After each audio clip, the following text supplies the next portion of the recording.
ठीक आहेस ना?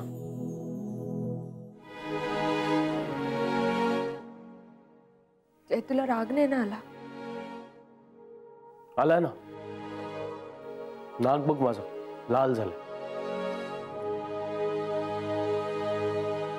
काय ग? एरवी रागाने माझं लाल नाक झालेलं बघायला आवडतं तुला. आता काय झालं?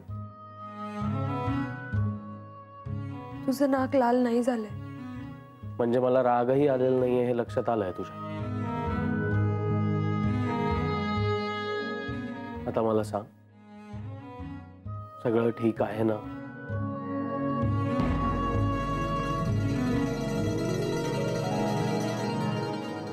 हो. मग सरांनी तुला एकदम गिफ्टच दिलं म्हणायचं.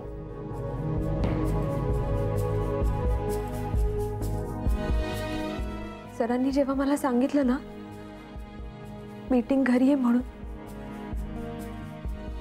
तेव्हा खरंच खूप आनंद झाला. अख्खं घर डोळ्यासमोर उभं राहिलं पटकन. पण नंतर जाणवलं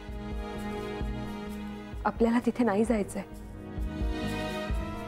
सरांना काय कारण देऊ याचा विचार करत होते मी, पण शेवटी त्यांना नाही म्हणताच आलं नाही. पप्पा जोपर्यंत तुला जावई म्हणून ऍक्सेप्ट करत नाही तोपर्यंत मी तिथे पाऊल सुद्धा टाकणार नाही असं सांगून निघाले होते मी. पण आज बघ, तू काही चुकीचं केलेलं नाहीयेस. माझी खात्री आहे तुझ्या मनाला जे योग्य वाटलं ते तू केलंस. तर त्याचं उगाच वाईट वाटून घेऊ नकोस अदिती. तुझे भरून आलेले डोळेच सांगतात काहीही चुकलेली नाहीयेस. ऑफिसमध्ये तुला पाहिलं आणि राहवलंच नाही मला.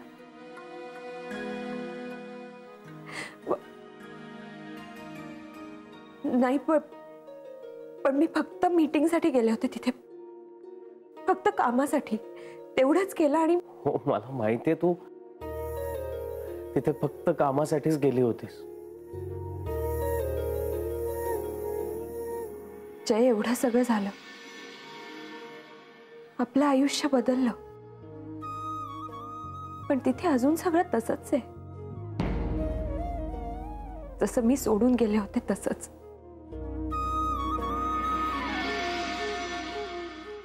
रादर पप्पांनी ते सगळं तसंच जपून ठेवलंय.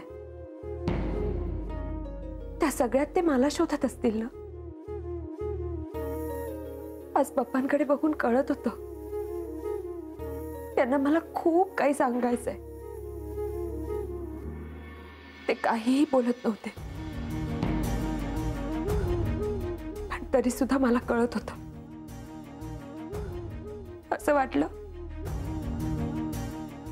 पप्पांच्या मिठीत शिरावं, पप्पाच्या कुशीत जाऊन खूप रडावं. नाही, पण मी फक्त कामाला गेले होते.